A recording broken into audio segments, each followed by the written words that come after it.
Hello and welcome to Cinemondo. We're all pretty in pink. Me and Melanie. Guess what we're reviewing today? Just guess.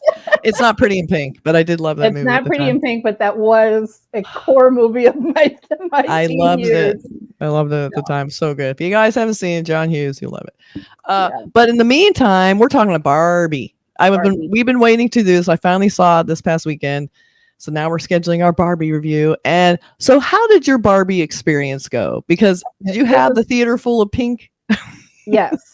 I will tell you, I went with a girlfriend and it was an amazing experience just because the whole theater, the theater building was filled with people going to Barbie, with people in pink, with mothers and daughters, with little girls dressed up in Barbie dresses, with everybody in pink, men in pink. There was a smattering of men in my theater, but to be honest with you, I'm not sure how all the little girls that were sitting next to me in my aisle got out of the movie. I suppose this is a movie with multiple levels. In the same way, if you're watching Shrek, there's many jokes that are going to go over the kids' heads, right? So it has so many levels to it, but I don't know if they enjoyed it quite as much as I did because I had a blast. I had such a ball watching this movie. So many levels. Oh my God. This movie, I didn't know what to expect because I'd heard it was really good. The trailer is very silly, but it's got an edge. It's got a little tiny bit of an edge. I didn't expect. I mean, you put out a teaser trailer that is from Space Odyssey 2001. Like, come on. So funny. And it wasn't even a teaser trailer. It was actually in the movie, which I was shocked to see that. I was really shocked. And I love too, the legs in that are actually real legs they built, which I didn't realize. It wasn't even CGI because they wanted the little girls to be able to touch it. I thought, oh my God, that's amazing. Right. And they did kind of look fake because they were but dolls' legs. So it makes sense. I had the same thing. Everybody's wearing pink. I love the whole festival feeling of it. And this is like, I think the third week. I saw it, second or third week. And there's still this amped up energy and everyone's smiling at each other. Like it was this very... I mean, you have to realize to go into a movie theater and have it feel like a female space, a female dominated space is a truly rare thing. It is. I remember the Twilight movies. Okay, we're not getting into whether those are good or bad, but I'm just saying... that was definitely like you felt like everybody in this movie theater building is here. There's so many women here. Like, wow. Yeah. So obviously when you go to see a Marvel movie or something like that, I'm not saying it's only a male space, but it definitely has that male energy to the building. Right. And it's just completely different. I mean, having people, different theaters had props where people, I mean, even Malala, who, has won a Nobel Prize or whatever, she posts with her husband. She's like, one of these Barbies has a Nobel Prize. Oh my God. I did it too because I'm a big nerd. I did it too in my Barbie box. You had to do it. My theater did not have that, but if it did, I would have. I mean, it just... like you said, it had a festival kind of atmosphere. So just that alone was amazing. It really was. The fact that it's a woman director and it had, I don't even know what the jaw-dropping box office numbers are right now, but it exceeded whatever they thought it was going to have for the first weekend, and it's only grown. And somehow I've seen, like, how is it that every time that there's a woman director of one of these fabulously fantastic movies, there's like, well, it's just a one-off. It's just because of this. It's because it was Barbie, or it's just because... Right. Okay. Like, give it up. These women directors are making blockbusters, and they're bringing in bank. Like, come on. Give it up. Apparently, the box office is, in its third week, is almost $1 billion box office. $1 billion. Yeah. And... she is the first solo film director to cross $1 billion globally.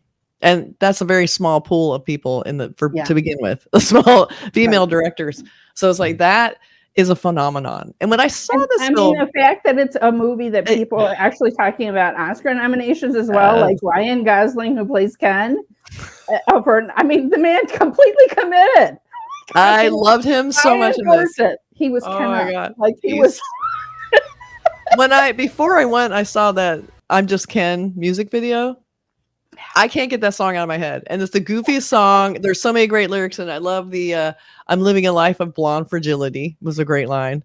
And then I'm really good at doing stuff, just like a guy wrote it. My own son sent me a tweet.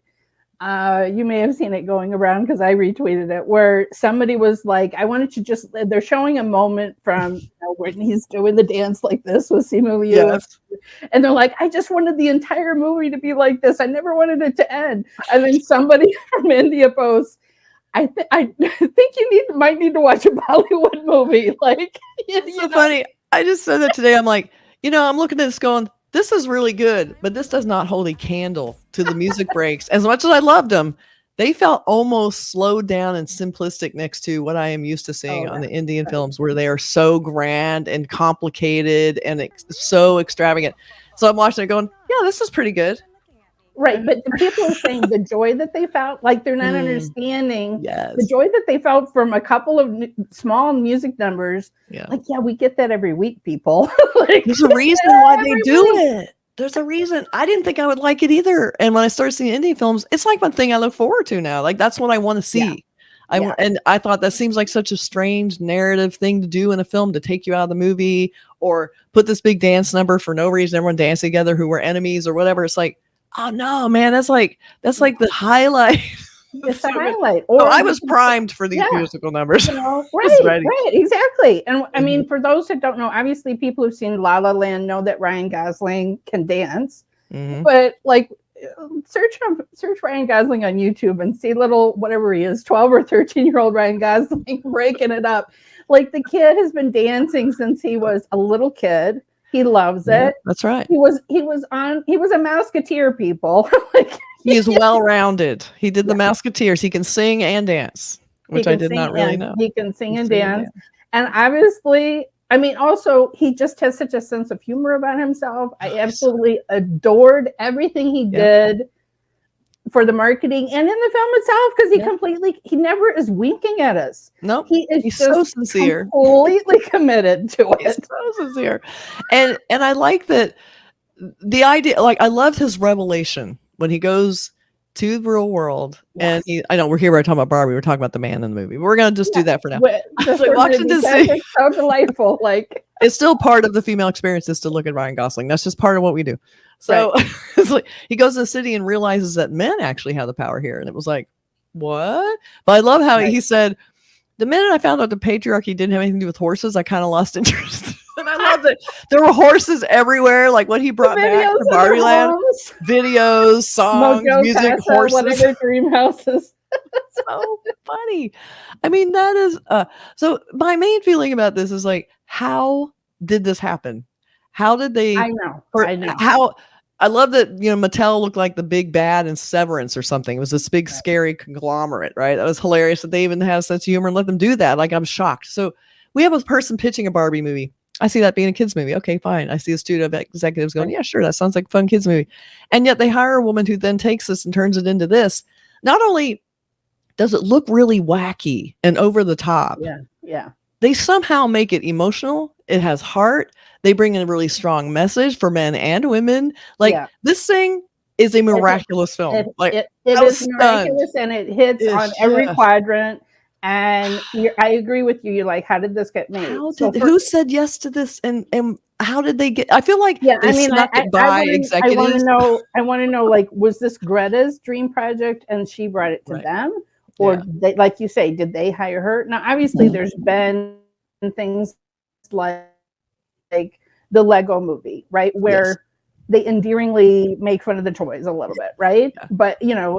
But still, that's definitely kid movie that adults could watch. Yeah. And this is more like, it's definitely not aimed at the 6-year-olds that were sitting in my aisle. Okay. Yeah. The care that was put into this. I read a whole article about the set design. Literally, there was a world shortage of pink paint because of making these sets. Okay. I love that. Literally. And they carefully researched.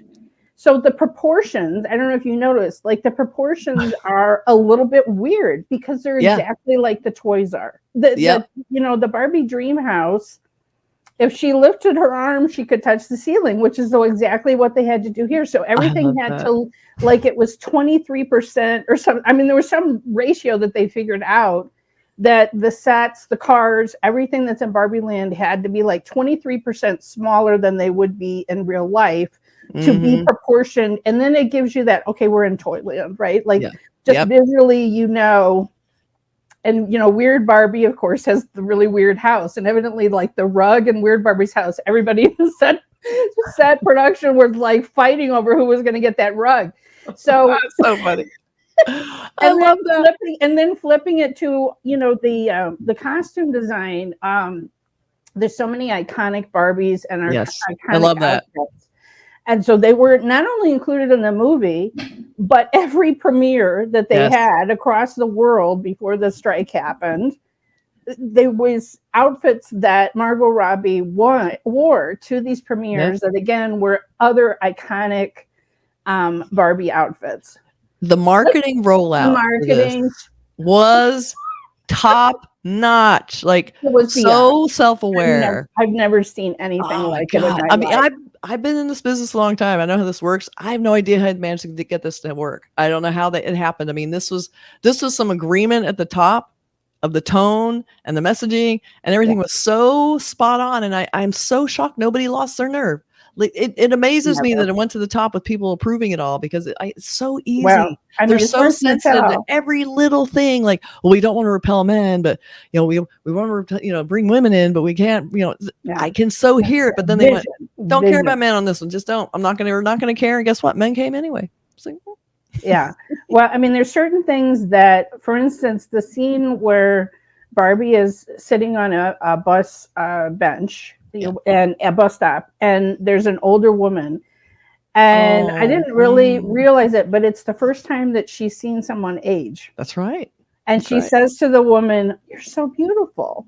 And she said it with so much sincerity. Now, the woman sitting there, the older woman, is, I guess, a very famous costume designer, I think. And you know, and so they wanted her to cut that movie because it is kind of a cul-de-sac little scene. Like, it has nothing necessarily to do with the rest of the narrative. You could cut it and not lose any of the narrative flow. But Greta Gerwig is like, I'm quitting the movie if I can't have this scene, because this is the entire movie.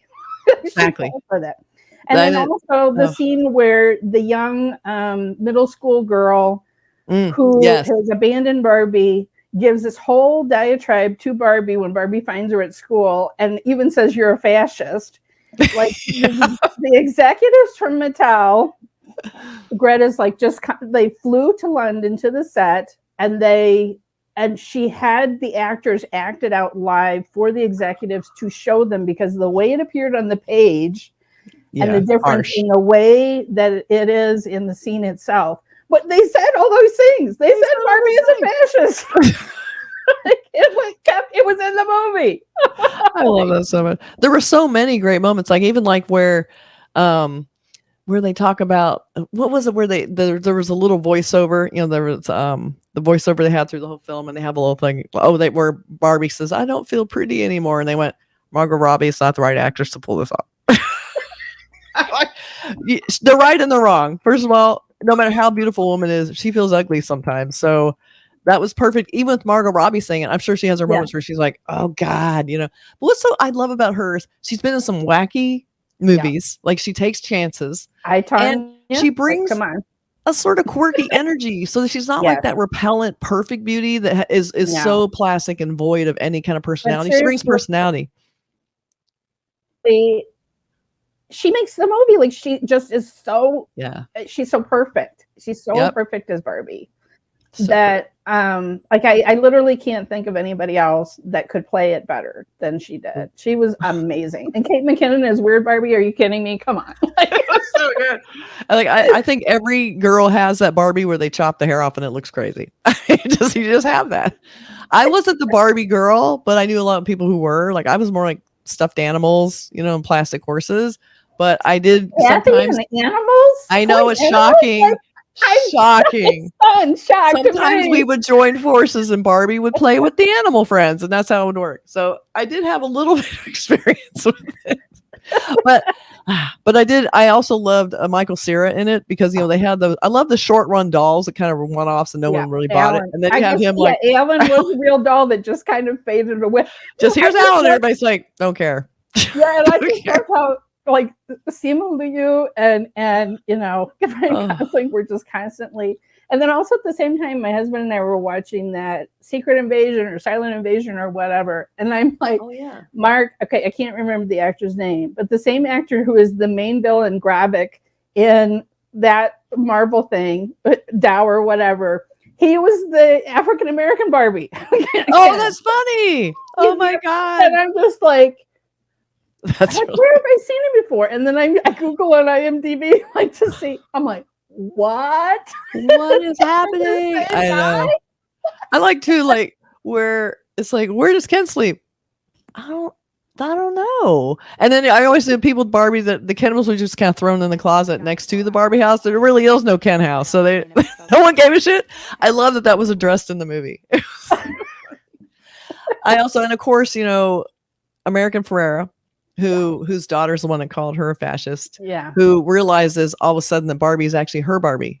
And it wasn't her daughter's Barbie. It was her Barbie. And so I love her speech when she goes back to Barbie Land with her and she does this big, long speech. And I think about this all the time now because it's one of those things you don't even know the message until you hear it spoken out loud and you realize that is what you're doing. That's what you're experiencing. I mean, it was like, so like, it gives me goosebumps. I got really teary during that. Like, the way women have to do these dual roles all the time. And it wasn't in a preachy way. No, it was not.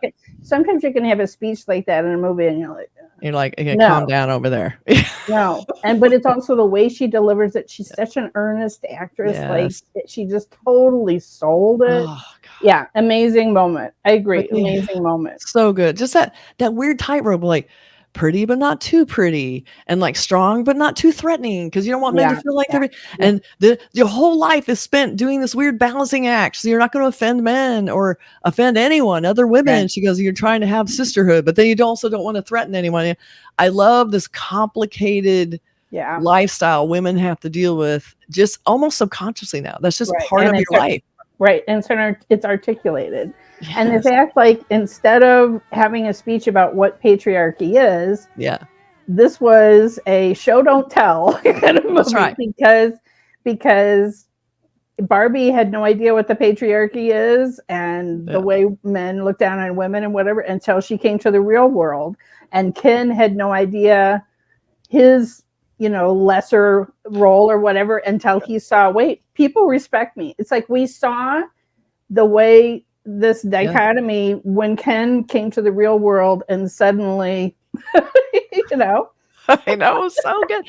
I also love the scene where she walks into the Mattel boardroom and all of them turn around. It's a bunch of men at a table, not one single white. woman. Yeah, bunch of white men at the table. Yeah, that's not that far from really any industry, marketing, studios. When you walk into a meeting in studios, it is 99% men. If I get on a call, 99% men. Yeah, it's still there. And so you see that and you're like, men are telling little girls what they want to play with or deciding what Barbie should look like. And it's just like, no wonder it has a big male gaze all over it, No wonder. I mean, literally, if nothing else, if little girls are walking out of this movie and turning to their mothers or their fathers and saying, what is the patriarchy? It was all worthwhile. That's right. If little girls are seeing this movie and realizing the balancing act that they're just in a way contributing to by forcing themselves not to be real because they don't want to hurt someone's feelings, maybe they'll be aware of it. Maybe that can stop being a thing, that you can be who you want to be and say what you want to say and not worry about it so much. I mean, it's just like, so I also this movie is more for adults. I don't mean there's no sex, there's nothing like that. Because it's not that there was foul language. There was not foul language. No. I'm just saying, the ideas of I wouldn't mind if this was just on repeat. That's true. I know. I love too. Like Ken decides he sneaks back to Barbie Land without Barbie, and takes his patriarchy with him. Right? He's got new ideas. What he does to Barbie Land is hilarious. First of all, horses. Past the house. And then like the saloon. Oh yeah, what was it? What did you say? The house. The house has become the Mojo Dojo Casa House, with videos of horses playing all the time. And I love that the Mattel's like selling them. We're selling out these Mojo Casa House things. It was like, so it started invading the real world. And it had like saloon doors. Oh it had my like God. sports on. Like, I mean, his fur coat with the print inside of the horse. Like the level of detail, I was dying. So many little attention to detail. Yeah, like the little mini fridge is like, nothing really fits in here. I hate this thing. I know, it's so funny. I loved it so much. And even his big speech when he tries to get up there and he's trying to be all, push her around. She jumps up on the car and he's telling her what it's for, and he's still, you can tell he's such a good actor. You can tell he's putting on a show, but you can still feel like he wasn't quite, like he's like super insecure. You could feel the hesitancy, even though he's being very strong and broad, and that whole "see you in my other movie," all of that yelling, you could tell I don't know how actors do this weird vulnerability. Oh, he's so good. So good. This was an Oscar right now. Like, I love him. Can you imagine? I mean, like, Robert Downey Jr. is probably going to get it for Oppenheimer, but I'm like, at least give the man an Oscar nod because he deserves it. He deserves it, and he still looks fantastic. And I love that they let us objectify him a little bit because that's only fair. So we did. Yes, we did. We did, and he did, and he goes, "Fine, ladies, objectify me. I don't care."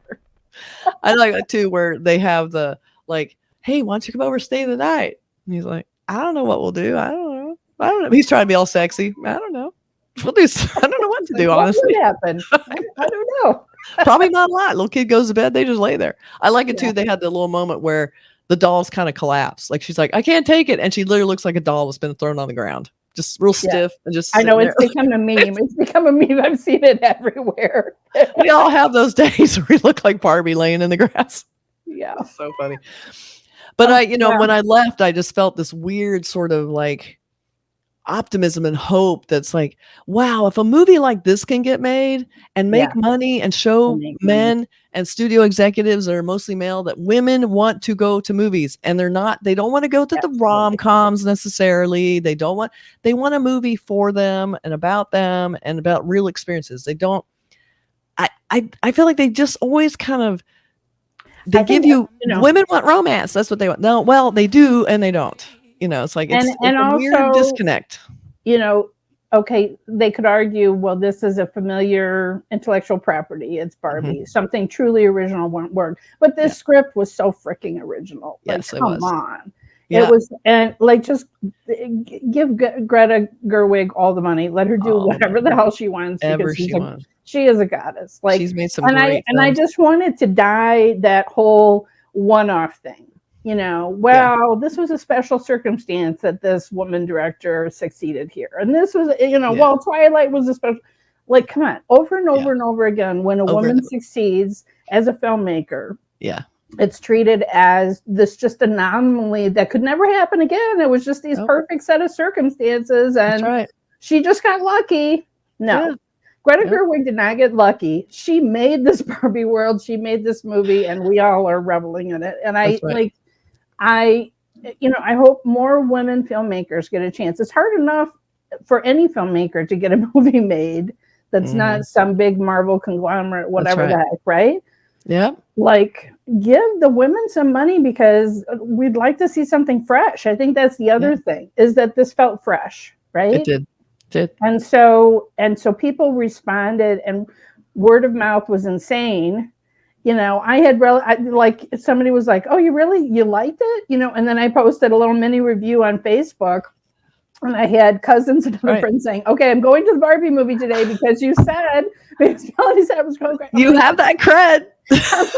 Like, it was glorious. It was awesome. So nice. It was just so fun. Like, you could revel in how gorgeous it was. You can laugh. There was a lot of really good comedy in it. I mean, it was just comedy. You could feel the heart and the pain and the struggle, but not overwhelmingly, just in a really smart intellectual way. And I felt like that was a really, again, I just want to say miraculous because she had such a tight control over the creative in this on so many levels, and you can feel it. Like, there's multiple things happening at all times, and that's hard to pull off because movies have to be very focused. And I think how hard it is to make movies. I still can't even wrap my head around how they got this movie made. I can't. Well, I mean, because I just felt like there were certain, like I said, the people on Facebook, people who weren't seeing the marketing and the memes and whatever. Yeah. And if you just heard, oh, it's a Barbie movie, a woman in her 60s is not going to necessarily think this is the movie that I want to go see, right? Yeah. And you think, oh, it's a kid's movie, it's not for me. And it really was for all ages of women to go, men too. I'm not saying men, I mean, because there's plenty to enjoy, but it was something special for women to see. Yeah. Now, it's been interesting, like obviously it's been playing internationally, because the billion number that you talked about is not just, US box office. Oh no, it's worldwide. Like there's certain, it's just been interesting, the places that it played well. They did, like, for instance, in South Korea, evidently it did not play extremely well. So interesting. And that's the thing. It's like, I don't know, it didn't necessarily speak to every culture out there, but it is interesting to me because I think of Barbie as being such an American doll, an American thing, but obviously it had a worldwide reach. I just didn't think of this as being something that would be a worldwide blockbuster. Let's just put it that way. Like I didn't really envision it. So, and I feel like you're right. And then I'm like, can people enjoy it not knowing what Barbie is? I mean, I think I didn't play Barbie. I was aware of Barbie, but at the same time, I feel like they position it almost like you've never heard of Barbie. Like they bring it in. We're in Barbie land. They show you everything. They show how it works. Like they kind of let you into the world in case you didn't know. So I feel like if you didn't know, like these other cultures know what Barbie is, does it appeal without the knowledge, the history of knowing what she is? I feel like there's just extra levels of Easter eggs on top. Yeah. If like for instance, you see the pregnant Midge doll. You're like, oh my God, I remember that, right? Like, I mean, but it's just like it's just a one note little tiny scene again. But I mean, but there was all sorts of those Easter egg moments for those of us who are old enough to have lived through many of those eras and seen many of those dolls. The pregnant Barbie. So sad. I like where where Ryan Gosling was throwing her clothes out or and they would kind of stop and pose and be like, they tell you what wardrobe piece that was, like the Barbie wardrobe piece. And I was like, oh, it was so cute. All the little clothes being thrown out and they had their little outfit names because that was the fun part.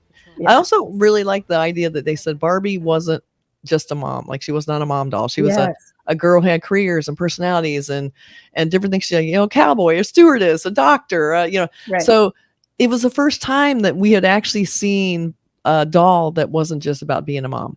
Yes, like wasn't absolutely. A baby doll. And they bring that up in the very beginning also. It was like they threw away their baby dolls. Because a lot of people think that's all women are good for.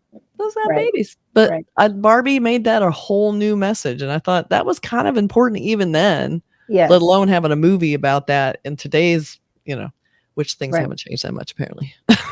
Yeah. I mean, Ray Perlman has a cameo as the creator of Barbie. Yes. And she named it after her own daughter. Mm-hmm. And evidently was a complicated woman, which they even reference a little bit of that in some of the dialogue. So, but yeah, I thought that, I mean, I wasn't even expecting that to happen in the movie too. But, yeah, they threw in some surprises. And so I can show some posters.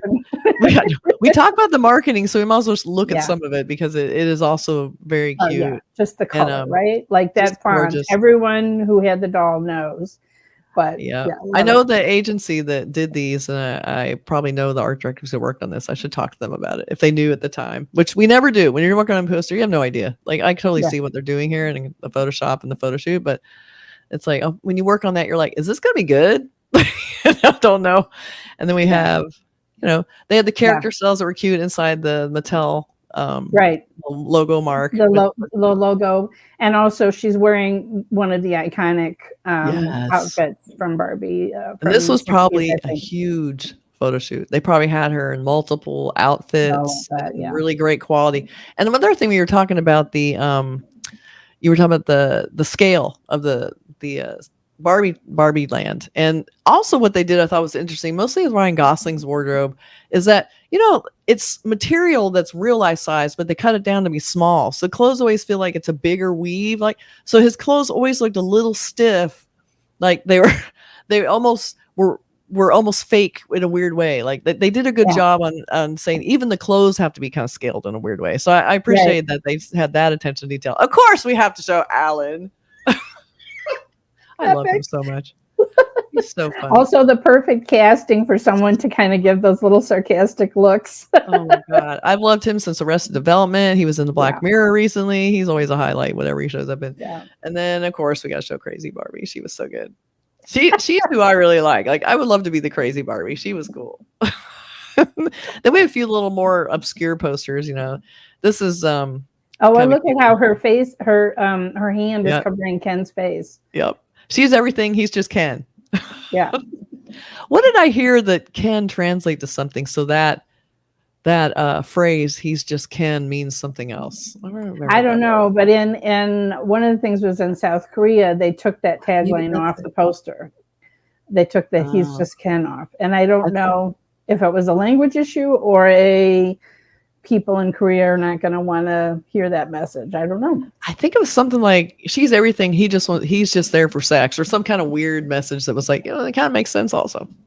Yeah. So also spectacular abs. This guy has not lost any of that. I mean, just stunning. Give it up. Give it up. And there he is with that shirt that just feels weird. Like it's cut out cloth that's too big. So good. Look at his face. That's a perfect expression. Oh my God, he's so good. Then we have, and I do like it too, like they made his blue. Yeah. And then they made hers pink because, so they went a little gendery, but that's okay. Did you happen to Google his name or Barbie the weekend that it came out? Oh, because if you, I mean, this is the level of the marketing. If you Googled Ryan Gosling or Margot or anything that opening weekend, your whole screen became sparkles, and then all the Google links were pink. It's still doing it. I did it for this. I searched for Barbie, and that it's still sparkling and turning pink. It's amazing. I mean, crazy. Amazing level of detail. Chef's kiss. So good. And I love this shot. I love her in the car. I love the cars. And so again, the weirdly proportioned too small car, you know, like a toy, the toy proportions. Yes, you're like, how does he fit in that back seat? I know. It was so funny. It was so cute. So here it is. It's like, and they don't even have Ken in this, but they still call it She's Everything, He's Just Ken. But that's kind of a cute poster.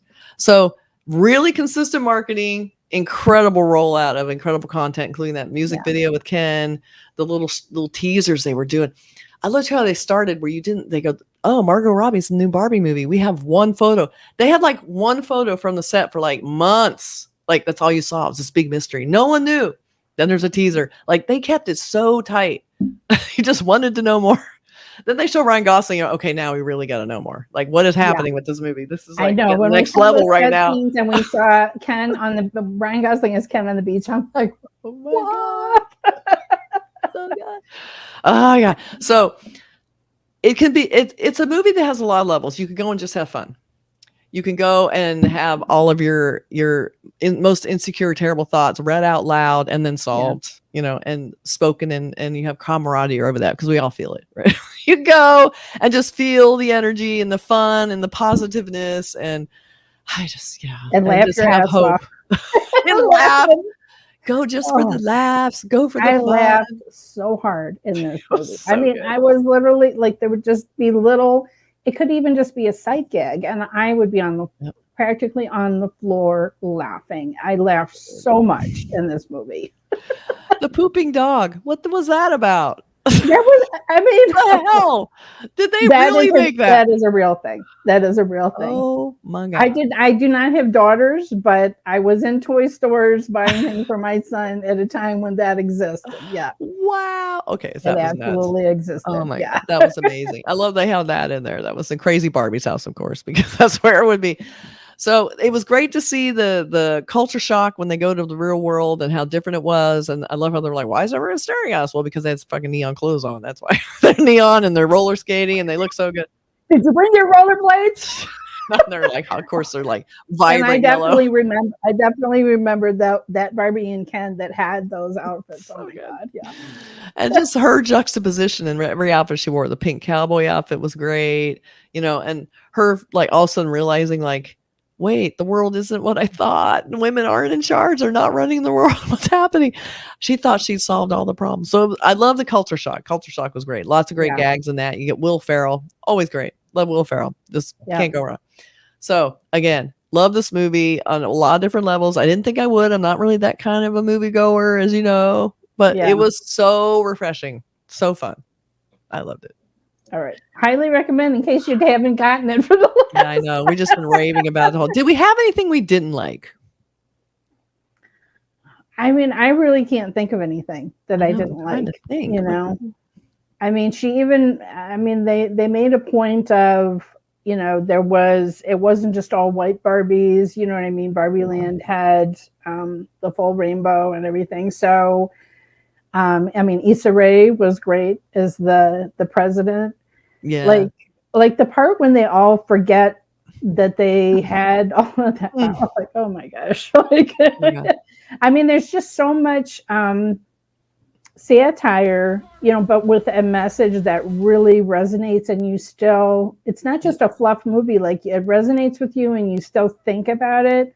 I mean, it's been a couple of weeks. I saw opening weekend. It's been a couple of weeks, and I'm still thinking about the message, all the messages that I got from this movie. And I'm just, like you said, I'm just so amazed that it was made.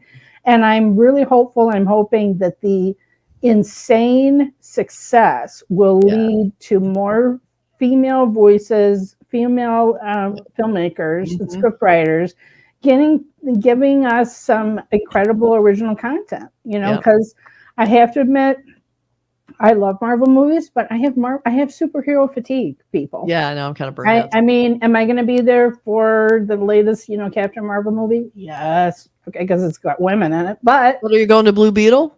I don't know. No. I mean, again, that's one that's like, that's the thing. I mean, I didn't see the last Ant-Man. I didn't see, you know, Shazam is DC, but I didn't see that one either. So there's too many of them coming out, and they're bringing out their minor ones. And I know that to keep this intellectual property, they have to keep revisiting these stories. I'm not saying that Robert Pattinson was a bad Batman, but people, I've been around long enough, because I am so ancient, that I remember the George Clooney Batman and the original Michael Keaton Batman. Like, I have seen this story 3 million times already. Like, never get something new. Okay. I did not love Robin Pattinson in that. I'm sorry. Very unpopular opinion, but I thought he was super. I mean, I liked him. Movie was not good.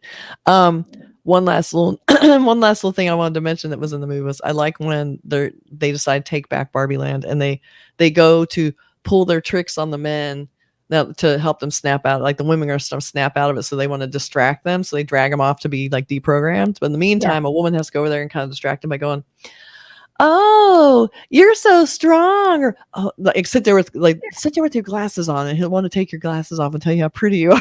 Like, all these little tropes, like, let him play the guitar for you and act like it's the best thing you've ever heard. Like, all these little, like, male tricks that they think work. It was so funny. I love that. That was another little thing. So good. And then when he's playing the guitar, and their big mission was to, like, have them fight each other, which is really easy to do. So then she's like laughing at her phone while he's trying to play, and she's like, "Who is that? Who's texting you?" "Oh, nobody." Like, just not even paying attention to him anymore. Walks away, and he's like, so funny. All those little tricks. So good. Yeah, but definitely go see this movie. It was really good. All right. All right. Bye. Thanks, Kathy, for inviting me on to talk about something that wasn't an Indian movie. I know. I thought it would be fun. This would be perfect. Fun. All right. Bye.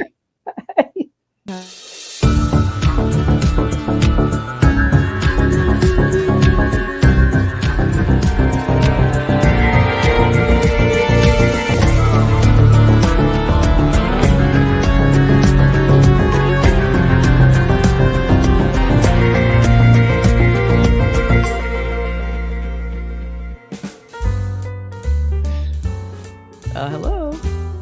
I want to play. Don't tell me we didn't record that whole thing. Oh, no, we recorded. I just can't get my little thing to ring. I know. It's like, can you imagine? Oh my I've done that before. It's really sad.